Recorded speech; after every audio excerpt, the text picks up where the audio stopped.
مدرسہ اسلامیہ مرقات العلوم کے اساتذہ اور آپ تمام عزیز بھائیوں، پردہ نشین ماں اور بہنوں اور عزیز طالب علموں،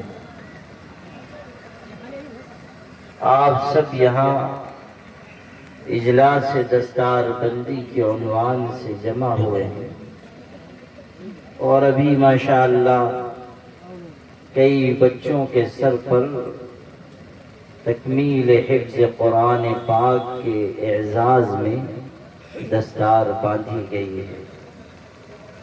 دعا ہے کہ اللہ تعالی ان سب بچوں کو قبول فرمائے اور ان کو روشن مستقبل عطا فرمائے۔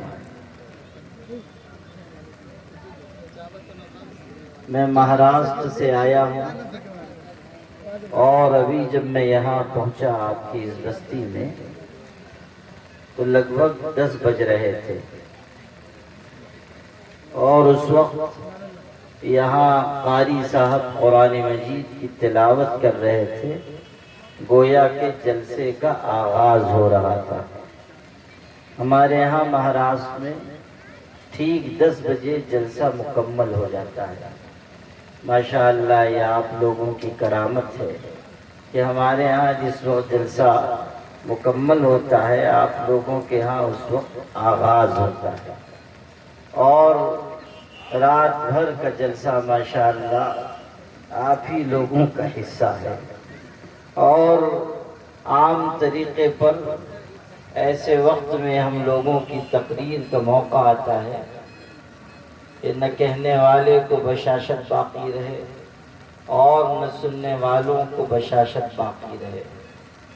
سننے والے بھی سوچیں، دلی دل میں دعا کریں کہ اللہ تعالی مولانا کو نیک ہدایت عطا فرما کہ جلدی سے اپنا بیان ختم کرتے ہیں۔ میرے خیال میں بنیادی طریقے پر ہمارے جلسوں کا یہ پیغام اور ہمارے جلسوں کے ذریعے دیا جانے والا سبق ایک دو اچھی مفید تقریروں کے ذریعے مکمل ہو جانا چاہیے۔ یاد رکھیے، جلسے دین پھیلانے کے لیے ہیں، اور جلسوں کے ذریعے اللہ تعالیٰ کے دین کی باتیں دوسروں تک پہنچانا مقصود ہے۔ اس لیے کوشش ہونی چاہیے کہ ہم دین کی باتیں دین کے دائرے میں رہ کر لوگوں تک پہنچا دیں۔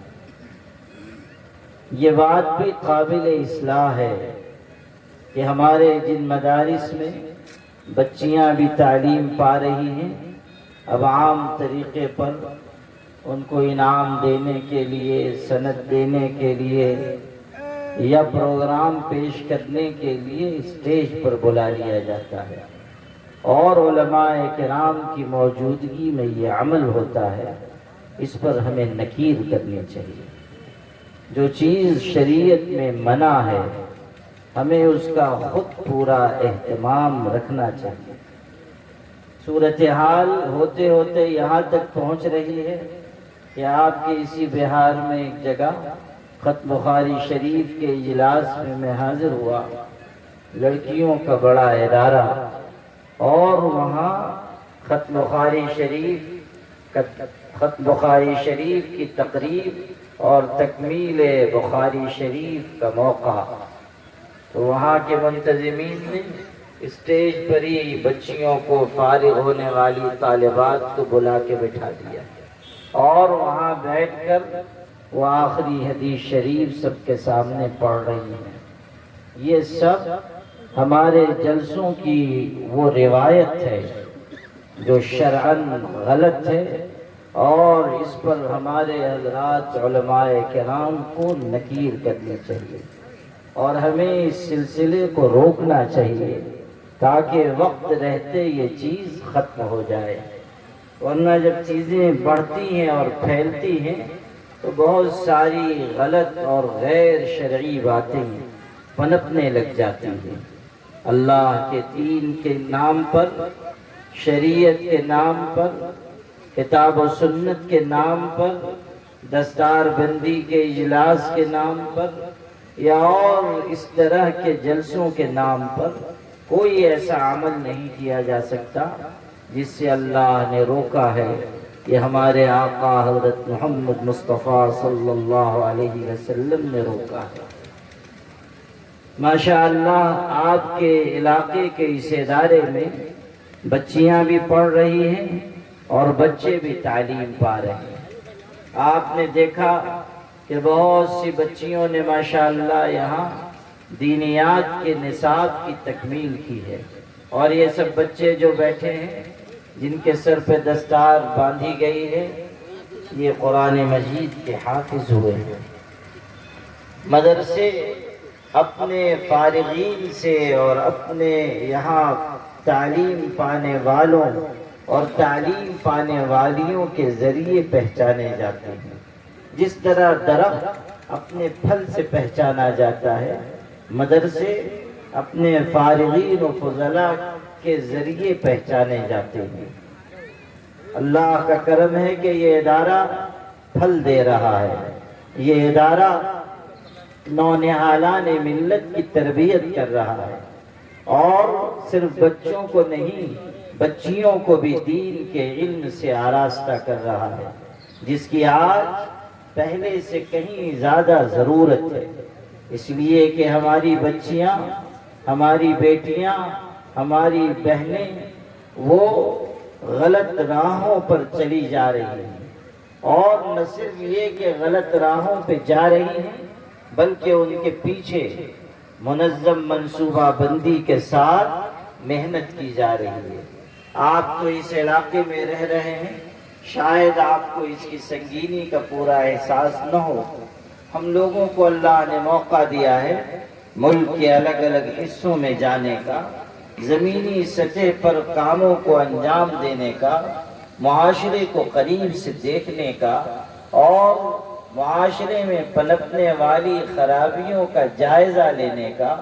ہمیں یہ اندازہ ہے کہ بہت تیز رفتاری کے ساتھ ہمارے معاشرے میں ارتداد کی لہر پھیل رہی ہے، بچیاں بے قابو ہوئی جا رہی ہیں، اور بے حیائی کے راستے سے دین سے محرومی کا منظر نگاہ کے سامنے ہے۔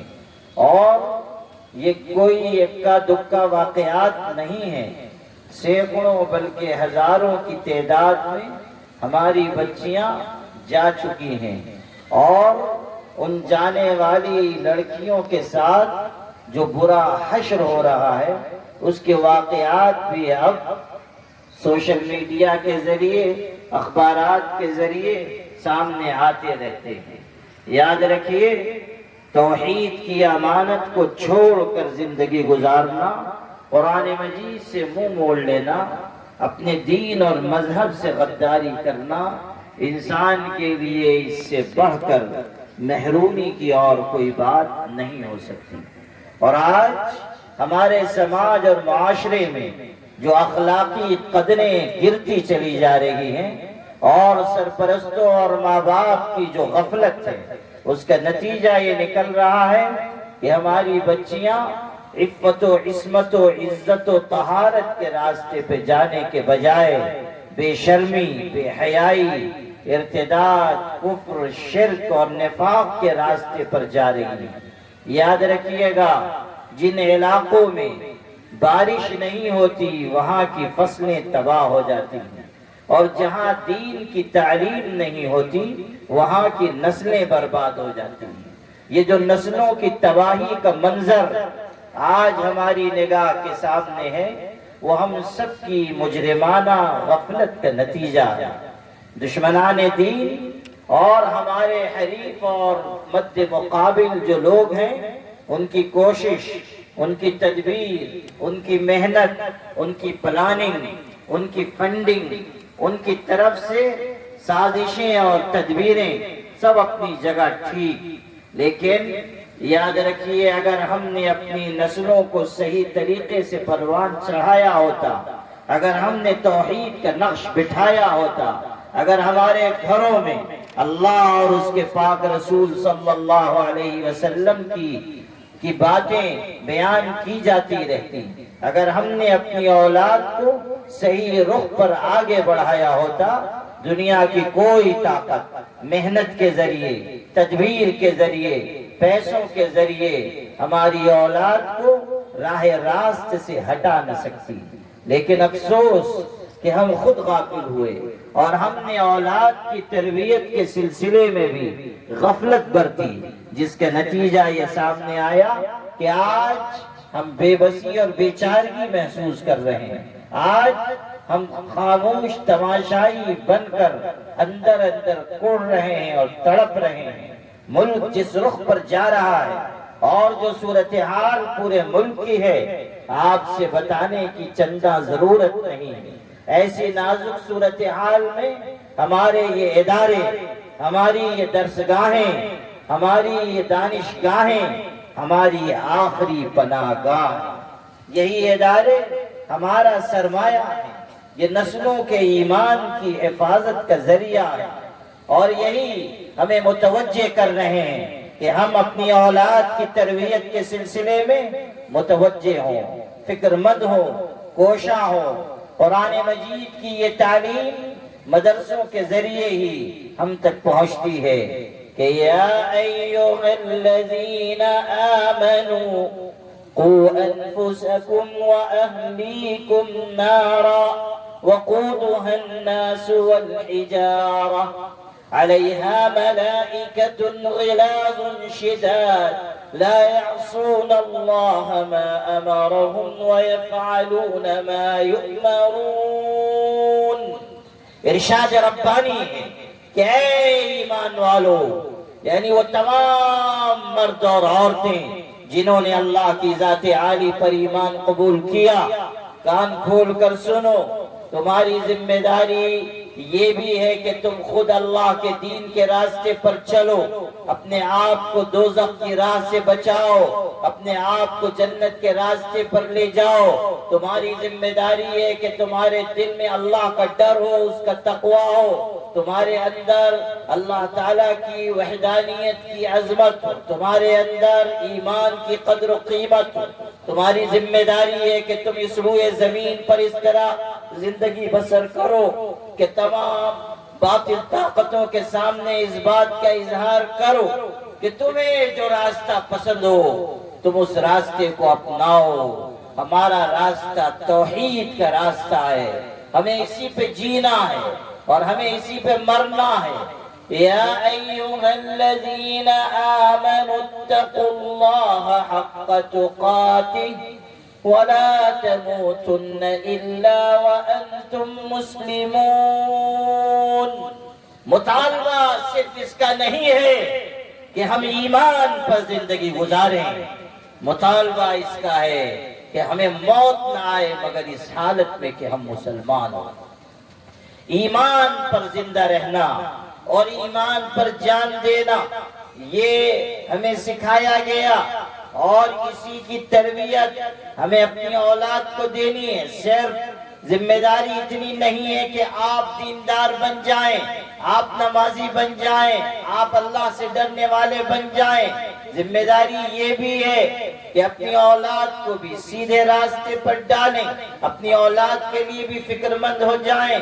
ام کنتم شہداء اذ حضر یعقوب الموت اذ قال لبنيه ما تعبدون من بعدي قالوا نعبد إلهك وإله آبائك إبراهيم وإسماعيل وإسحاق إلها واحدا ونحن له مسلمون۔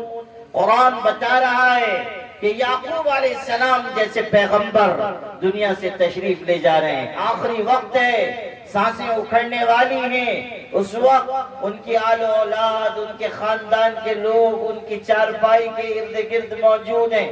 آخری وقت میں یعقوب علیہ السلام آنکھیں کھول رہے ہیں، اپنی اولاد سے پوچھ رہے ہیں ما تعبدون من بعدی، میرے بعد تم کس کی عبادت کرو گے؟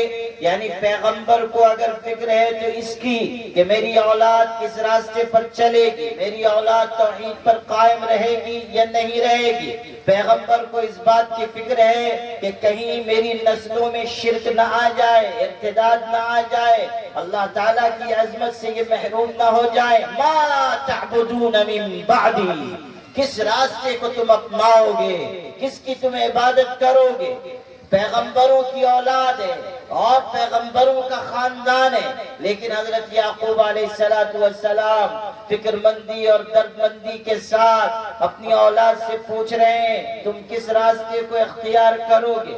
اولاد بھی انہی کی تھی، صاف صاف کہا نعبد الہک و الہ آبائک ابراہیم و اسماعیل و اسحاق الہا واحدا، ایک اللہ کی عبادت کریں گے، راستہ ہم چھوڑنے والے نہیں۔ حالات آئیں، مصائب آئیں، مشکلات آئیں، دشواریاں آئیں، رکاوٹیں کھڑی کر دی جائیں، ڈرایا جائے، سہمایا جائے، مارا جائے، راستے میں طرح طرح کی دشواریاں اکٹھا کر دی جائیں، طاقتیں اور قوتیں اپنے تمام اسباب کے ساتھ یہ الغار کریں، لیکن حالات کی سختی نہ ہمارے ایمان کو ہم سے چھین سکتی ہے، ہماری زبان کے بول نہ بدل سکتی ہے۔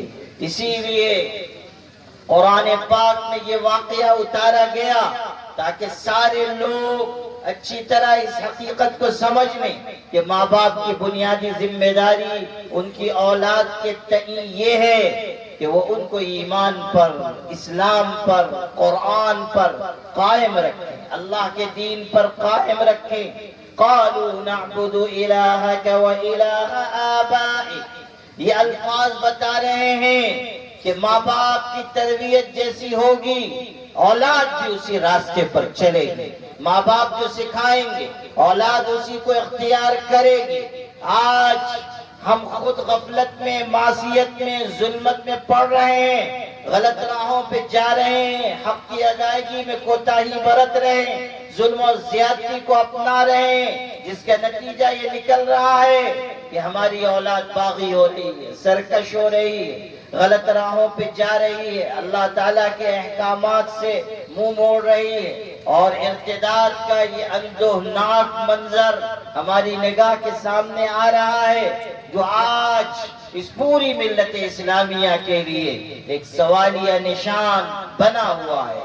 میرے بھائیوں، یہ جو بچیوں کی تعلیم کے ادارے ہیں انہیں غنیمت جانیے کہ یہاں پڑھنے والی بچیاں ایمان سیکھتی ہیں، امانت سیکھتی ہیں، سچائی سیکھتی ہیں، شرک سے اپنے آپ کو بچانا سیکھتی ہیں، اللہ تعالیٰ کے آگے جھک جانا سیکھتی ہیں۔ انہی مدارس کے ذریعے ان کے دلوں میں اللہ تعالیٰ کے علم کا نور آتا ہے، اور اسی کے ذریعے انہیں جینے کا شعور آتا ہے۔ یہی مدارس ہیں جو یہ آواز بلند کرتے ہیں کہ لا ایمان لمن لا امانت لہ ولا دین لمن لا عہد لہ، اس کا ایمان معتبر نہیں جس کے اندر امانت نہیں، اور اس کا دین معتبر نہیں جس کے اندر وعدے اور عہد کی پاسداری نہیں۔ بہترین تعلیم اگر کائنات میں کہیں دی جا رہی ہے وہ مدارس ہیں، ہمارے مکاتب ہیں، ہماری درسگاہیں ہیں، اور یہی وجہ ہے کہ ہمارے مقابل جو طاقتیں ہیں وہ مدارس کو نشانہ بنا رہی ہیں، اس لیے کہ ان کو معلوم ہے کہ ملت کو جہاں سے پانی مل رہا ہے، جہاں سے کھاد مل رہی ہے، جہاں سے توانائی مل رہی ہے، جہاں سے قوت مل رہی ہے، جہاں سے طاقت فراہم ہو رہی ہے، جہاں سے صحیح عقیدے بتائے جا رہے ہیں، جہاں سے غلط کو غلط کہنے کا حوصلہ بخشا جا رہا ہے، جہاں سیاہ کو سیاہ اور سفید کو سفید کہنا سکھایا جا رہا ہے، جہاں شرک کے خلاف سب سے طاقتور آواز بلند کی جا رہی ہے، وہ مدارس ہے۔ اس لیے مدارس پر ترچھی نظر ہے، اس لیے مدارس کو بند کرنے کی تدبیریں ہیں۔ کبھی لالچ کے ذریعے مدارس کو ورغلایا گیا، اور کبھی خوف کے ذریعے مدارس پر شکنجہ کسا گیا، لیکن اللہ کا کرم ہے کہ مدرسے کے لوگ ہر خوف اور لالچ سے بے پرواہ ہو کر اللہ کے دین کی خدمت کے راستے پر آگے بڑھ رہے ہیں۔ اور اس ملت اسلامیہ کو مدارس اسلامیہ کے ذریعے ہمت، حوصلہ، جذبہ فراہم ہو رہا ہے۔ یہیں سے علماء تیار ہو رہے ہیں جو داخلی اور خارجی فتنوں کے خلاف سد سکندری بن رہے ہیں۔ آج صرف مسئلہ یہ نہیں ہے کہ فرقہ پرست طاقتیں ہم پر یلغار کر رہی ہیں، ہماری صفوں میں فتنے پیدا ہو رہے ہیں، کوئی مہدی بن کر سامنے آ رہا ہے، کوئی قادیانیت کا چولا اوڑھ کر سامنے آ رہا ہے، کوئی شکیلیت کے بھیس میں آ رہا ہے۔ آپ کی اسی بہار کے سرزمین سے شکیل ابن حنیف نام کا آدمی اٹھا اور اس نے مہدی کا بھی دعویٰ کیا اور مسیح کا بھی دعویٰ کیا کہ میں مسیح علیہ السلام بھی ہوں یعنی عیسیٰ، اور حضرت مہدی بھی ہوں، اور پھر لوگوں کو ورغلانے لگا اور دھوکہ دینے لگا اور ہزاروں لوگ اس کے فتنے میں مبتلا ہو گئے، اور مہاراشٹر ہی میں ایک علاقے میں زیر زمین اس نے اپنا مرکز بنایا، اور آج اس کے چیوے، اس کے چپاٹے، اس کے مرید، اس کے چاہنے والے اور اس کی گمراہی کے جال میں پھنسنے والے بھولے بھالے مسلمانوں کو گمراہ کر رہے ہیں، عقیدے پہ ڈاکہ ڈال رہے ہیں، رہزنی کر رہے ہیں، لوگوں کے دلوں سے ایمان اور توحید کی امانت نکال رہے ہیں، ان کو ایسے راہ پر لے جا رہے ہیں جس کا انجام دوزخ کا گڑھا ہے۔ عقیدے کی خرابی انسان کو برباد کر دیتی ہے۔ عمل کی خرابی کے بارے میں تو یہ ہے کہ اللہ اگر چاہے گا معاف فرما دے گا۔ ان اللہ لا یغفر ان یشرک بہ ویغفر ما دون ذلک لمن یشاء۔ شرک معاف نہیں ہے، عقیدے کی خرابی معاف نہیں ہے، باقی اور گناہ اگر اللہ چاہے گا معاف فرما دے گا۔ اللہ غفور الرحیم ہے، بخشنے والا ہے، معاف کرنے والا ہے۔ خود اس نے اعلان کیا قل یا عبادی الذین اسرفوا علی انفسهم لا تقنطوا من رحمت اللہ ان اللہ یغفر الذنوب جميعا انہ هو الغفور الرحیم۔ اعلان ہے کہ اے ہمارے محبوب، اے ہمارے پیغمبر، دنیا میں اعلان کر دیجئے کہ اے میرے گنہگار بندو، اللہ کی رحمت سے مایوس نہ ہو جانا، اللہ سارے گناہوں کو بخش دے گا اور وہ بہت بخشنے والا، رحم کرنے والا ہے۔ گنہگاروں کو حوصلہ بخشا گیا، ان کو مایوسی سے نکالا گیا، انہیں نا امیدی کی تاریکیوں سے امید کے نور کی طرف لایا گیا۔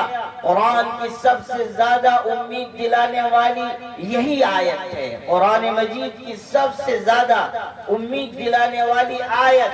حضرات اہل علم نے لکھا ہے ان ارجا آیت فی القرآن ہی، اور اسی آیت کو پڑھ کر سنایا یا عبادی الذین اسرفوا علی انفسهم لا تقنطوا من رحمت اللہ۔ اللہ کی رحمت نہایت وسیع کشادہ ہے، گنہگار اگر آ جائے خدا کے آگے سر جھکا دے، اپنے گھر میں آنسو بہائے، ندامت کا اظہار کرے، پاک پروردگار اس کی ندامت کو قبول کرتا ہے، اس کی توبہ کو قبول کرتا ہے، اس کے گناہ کو مٹاتا ہے۔ وَهُوَ الَّذِي يَقْبَلُ التَّوْبَةَ عَنْ عِبَادِهِ وَيَعْفُو عَنِ السَّيِّئَاتِ۔ اللہ ہی ہے جو بندوں کی توبہ قبول کرتا ہے، گناہوں اور لغزشوں کو معاف فرماتا ہے۔ میرے پیارے بھائیوں، میری پیاری بہنوں، اگر ہم سے گناہ ہو گئے، خطا ہو گئی، غلطی ہو گئی، اللہ تعالیٰ کی طرف لوٹ آئیں، اللہ تعالیٰ کے آگے سر جھکا دیں، اللہ تعالیٰ کے آگے ندامت کا اظہار کریں۔ حدیث پاک میں حدیث قدسی ہے، ارشاد ہوا یا ابن آدم لو بلغت ذنوبک عنان السماء ثم استغفرتنی غفرت لک ولا ابالی۔ اے آدم کے بیٹے، اگر تیرے گناہ اتنے بڑھ جائیں کہ زمین تیرے گناہ سے بھر جائے، پھر زمین آسمان کے بیچ کا خلا تیرے گناہوں سے بھر جائے اور تیرے گناہ آسمان کی چوٹیوں تک پہنچ جائیں، پھر تو آئے اور مجھ سے کہے کہ مجھ کو معاف کر دے میرے مولا، میں تجھ کو معاف کر دوں گا اور مجھ سے کوئی پوچھ نہیں سکتا کہ تو نے کیوں معاف کیا۔ یہ اللہ کی شان رحمت۔ تو ارشاد ہوا کہ اور گناہوں کو تو اللہ معاف کر دے گا مگر شرک معاف نہیں ہے۔ عقیدہ اگر خراب ہوا نجات کے راستے بند ہو جائیں گے۔ آپ غور کیجئے کہ آج جو فتنے فتنے ہمارے سماج اور معاشرے میں پھیل رہے ہیں، پنپ رہے ہیں، ان فتنوں کا مقابلہ کون کرتا ہے؟ شکیلیت کے خلاف، قادیانیت کے خلاف، جھوٹی مہدویت کے خلاف، گوہر شاہیت کے خلاف، تجدد کے خلاف، آزاد خیالی کے خلاف، مغربیت کے خلاف، الحاد اور دہریت کے خلاف کون آواز بلند کرتا ہے؟ یہی علماء، یہی مدرسے کے تیار کیے ہوئے لوگ، یہی ہیں جو مسجد کے محراب و منبر سے بیان کرتے ہیں کہ اپنے آپ کو فتنوں سے بچاؤ، اپنے آپ کو گمراہ لوگوں سے بچاؤ، اپنے آپ کو قادیانیت اور شکیلیت سے بچاؤ۔ یہی ہے جو دودھ کا دودھ اور پانی کا پانی کرتے ہیں، یہی ہیں جو فتنوں کی تشخیص اور شناخت کرتے ہیں۔ میرے بھائی، اگر ہم فتنوں سے بچنا چاہتے ہیں تو ضروری ہے کہ ہم علم والوں سے جڑیں، مدرسے سے جڑیں، اللہ والوں سے جڑیں، نیک انسانوں سے جڑیں۔ یا ایھا الذین آمنوا اتقوا اللہ وکونوا مع الصادقین۔ ارشاد ربانی ہے کہ اے ایمان والو، اللہ سے ڈرو اور سچوں کا ساتھ اختیار کرو۔ اللہ والوں کے پاس جاؤ، ان کی نصیحتیں سنو، ان کی خدمت میں بیٹھو، ان کے ذریعے ہدایت حاصل کر کے اپنے دل کو نورانی بناؤ، اپنے دل کو پاکیزہ بناؤ۔ یوم لا ينفع مال ولا بنون الا من اتى الله بقلب سلیم۔ ارشاد ہے قیامت کے دن نہ تمہارا مال کام آئے گا، نہ تمہاری اولاد کام آئے گی، عزت، شہرت، وجاہت، دولت، سلطنت، بادشاہت، منصب، کوئی چیز قیامت کے دن کام آنے والی نہیں۔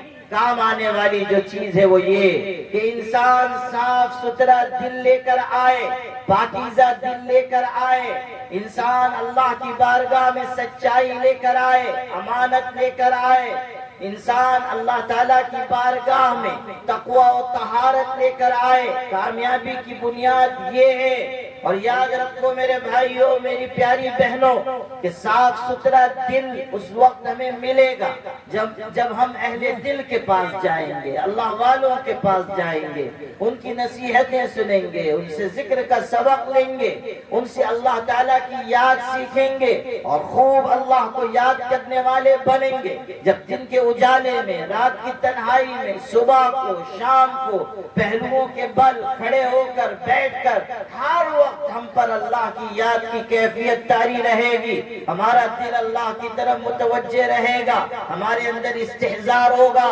کہ میرا اللہ مجھ کو دیکھ رہا ہے۔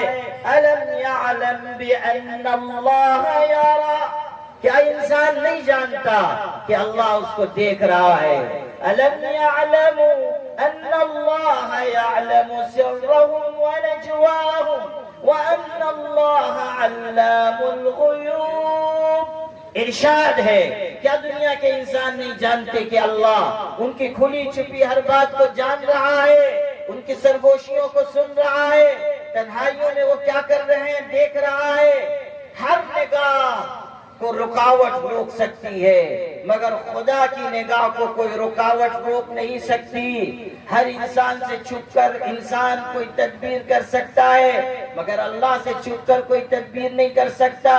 اپنی باتوں کو ہم انسانوں سے چھپا سکتے ہیں، اللہ سے نہیں چھپا سکتے۔ اور اللہ جو نگراں ہے، جو دیکھ رہا ہے، جو سینوں کے راز جانتا ہے، جو ہر چیز سے واقف ہے، قیامت کے دن وہ ہمارے سارے اعمال کو حاضر کر دے گا۔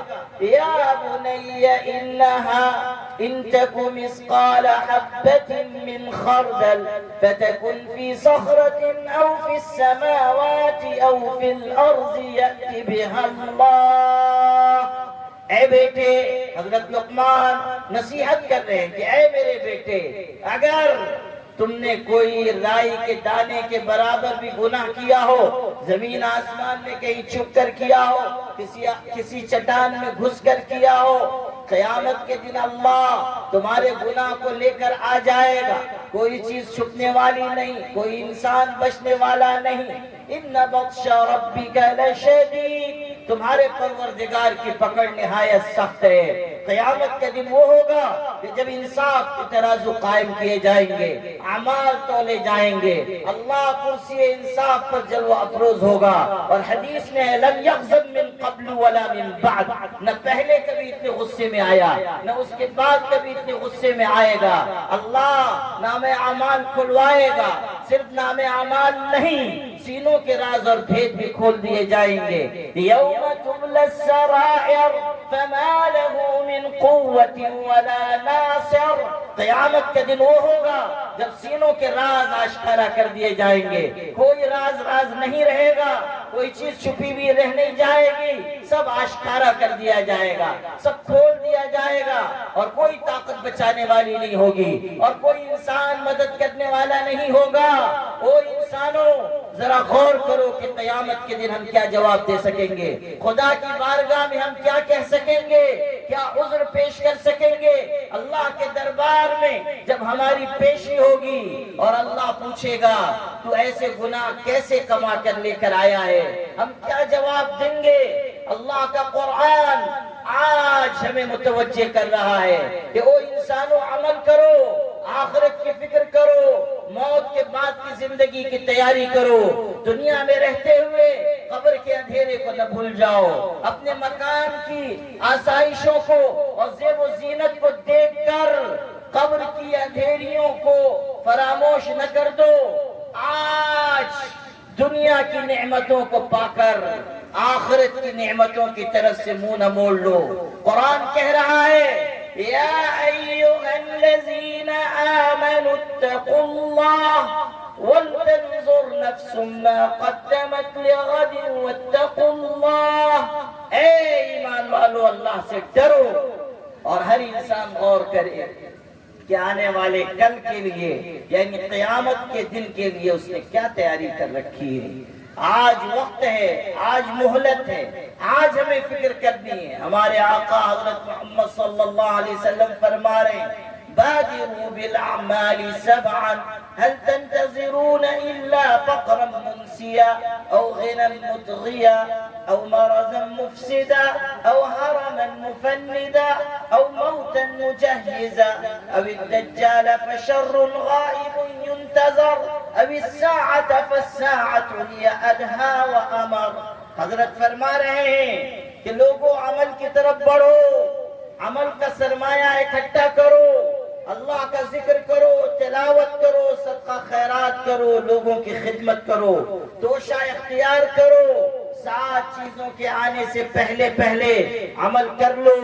کیا تم انتظار کر رہے ہو اس فخر و فاقے اور تنگی کا جو انسان کو غافل کر دے، یا اس مالداری کا جو انسان کو سرکش بنا دے، یا اس بیماری کا جو انسان کو ناکارہ کر دے، یا اس بڑھاپے کا جو انسان کو بدحواس بنا دے، یا اس موت کا جو قبر میں اتار دے، یا دجال کا جو غائب شر ہے جس کا انتظار کیا جا رہا ہے، یا قیامت کے دن کا کہ قیامت نہایت کڑوی اور سخت چیز ہے۔ اللہ کے بندوں بندیوں، ہم کس چیز کا انتظار کر رہے ہیں؟ کب ہم عمل کریں گے؟ کب ہم توبہ کریں گے؟ کب ہم اللہ کے آگے سر جھکائیں گے؟ کب ہم آخرت کی فکر کرنے والے بنیں گے؟ أَلَمْ يَأْنِ لِلَّذِينَ آمَنُوا أَن تَخْشَعَ قُلُوبُهُمْ لِذِكْرِ اللَّهِ وَمَا نَزَلَ مِنَ الْحَقِّ۔ قرآن کہہ رہا ہے کیا ایمان والوں کے لیے وہ وقت نہیں آیا کہ ان کے دل اللہ کے ذکر کے آگے اور قرآن کے آگے جھک جائیں؟ یہ اجلاس دستار بندی ہے، قرآن مجید سے منسوب مجلس ہے۔ غور کر لیجئے کہ قرآن پاک سے ہمارا رشتہ کتنا ہے۔ قرآن کہہ رہا ہے کیا وقت نہیں آیا کہ قرآن کے آگے دل جھک جائیں؟ کیا وقت نہیں آیا کہ قرآن کی ہدایتوں سے ہم فیض پائیں؟ کیا وقت نہیں آیا کہ اللہ کی کتاب کی تلاوت کا ہم معمول بنائیں؟ کیا وقت نہیں آیا کہ قرآن کے سانچے میں ڈھلی ہوئی زندگی اختیار کریں؟ ملک کے نازک حالات ہمارے دلوں کے دروازوں پہ دستک دے رہے ہیں، اور میں پوری ذمہ داری سے آپ سے کہتا ہوں کہ مسلمانوں، مہلت کا وقت بہت تھوڑا رہ گیا ہے، فرصت عمل تھوڑی رہ گئی ہے۔ ملک میں جو فضا بن رہی ہے اگر اب بھی ہم نے اپنی آنکھیں نہ کھولی تو یاد رکھنا پھر ہماری داستان تک نہ ہوگی داستانوں میں. یاد رکھنا حالات ایسی سختی کا روپ دھاریں گے کہ نہ کسی کے پاس اس کا علاج ہوگا نہ اس کو بدلنے کی کوئی تدبیر ہوگی. آج وقت ہے کہ اللہ کی طرف لوٹ جائیں, اللہ خود حالات کو سازگار کرے گا. آج وقت ہے توبہ کریں, اللہ تعالیٰ خود نفرت کی فضاؤں کو محبت میں بدلے گا. آج وقت ہے کہ ہم مدارس سے, مساجد سے, اہل اللہ سے, اہل علم سے جڑیں, اپنے دل کو پاکیزہ بنائیں, اپنے گھر کی مستورات کو پردہ دار بنائیں, اپنے بچوں کو حافظ عالم بنائیں, اپنے بچوں کو نیک دیندار اور متقی بنائیں. اگر ہم اس راستے پر جائیں گے اللہ فضاؤں کو ہموار فرمائے گا, آخرت کی نجات کا بھی فیصلہ کرے گا. ارشاد ہے اعملوا بطاعت اللہ واجتنبوا عن معصیت اللہ ومروا اولادکم بامتثال الاوامر واجتناب النواہی فإن ذلك وقایۃ لکم ولہم من النار. ارشاد ہو رہا ہے اللہ کی اطاعت کرو, گناہوں سے بچو, اپنی اولاد کو بھی حکم دو کہ وہ اللہ کا حکم مانے اور گناہوں سے بچیں. اگر تم ایسا کرو گے تو یہ چیز تم کو بھی اور تمہاری اولاد کو بھی دوزخ کی آگ سے بچائے.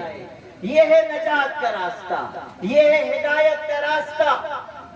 آج اگر آپ اس اجلاس میں آئے ہیں تو یہاں سے یہی پیغام لے کر جائیے کہ ہمیں دین سے, علم دین سے, تقوی سے, طہارت سے, پرہیزگاری سے اپنے رشتے کو مضبوط بنانا ہے. جن بچوں نے آج یہاں تکمیل حفظ قرآن کی سعادت حاصل کی ہے اور ان کے سروں پہ دستار سجائی گئی ہے, ان سب کو دل کی گہرائیوں سے مبارکباد ہے. اور آپ سب کو بھی کہ آپ کے علاقے میں ایسا مدرسہ ہے جہاں بچیوں کی بھی تعلیم ہو رہی ہے, بچوں کی بھی تعلیم ہو رہی ہے, اور ماشاءاللہ یہاں آپ کے قریب میں مدرسہ اشرف العلوم جیسا قیمتی, کارگزار, بافیض اور معیاری ادارہ بھی ہے. آپ کے لیے, اس ضلع کے لوگوں کے لیے کتنی بڑی سعادت کی, خوش نصیبی کی بات ہے کہ ایسی شمع ایمانی آپ کے علاقے میں روشن ہے. ایسا ادارہ قائم ہے کہ جہاں کے فیض یافتگان علم میں, عمل میں, تعلیم میں, تربیت میں ممتاز ہیں, اور آج بھی وہاں مخلص علماء کی ایک بڑی جماعت مصروف خدمت ہے. اور ماشاءاللہ ذوق علم, شوق مطالعہ اور اللہ تعالیٰ کے دین کی خدمت کا بہترین جذبہ وہاں کے کارکنان میں, اساتذہ میں, طالبان علوم نبوت میں موجود ہے. یہ آپ کے پورے علاقے کے لیے بہت بڑی سعادت ہے. اور یہ جو مدرسہ عربیہ مرقات العلوم ہے یہ بھی ایک روشن چراغ ہے.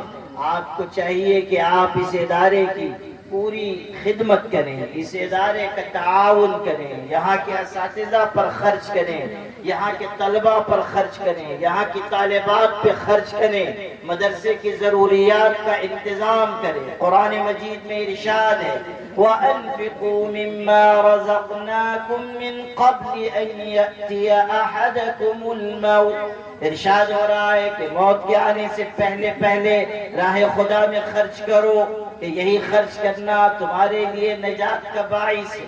بخاری شریف میں روایت ہے, حدیث قدسی ہے, حضور اکرم صلی اللہ علیہ وسلم فرما رہے ہیں یا ابن آدم انفق علیک.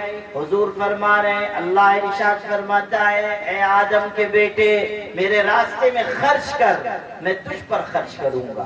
آج ہم مدارس پر, مکاتب پر جو خرچ کریں گے, علماء پر جو خرچ کریں گے, اس کی برکتیں ہمیں تجارت کے بڑھنے کی شکل میں اور نعمتوں کے ملنے کی شکل میں ظاہر ہوگی. اس لیے میرے بھائیوں, میری پیاری بہنوں, آپ اس مدرسے کا بھی اور دیگر مدارس کا بھی خوب خیال رکھیں اور ان کا تعاون کریں.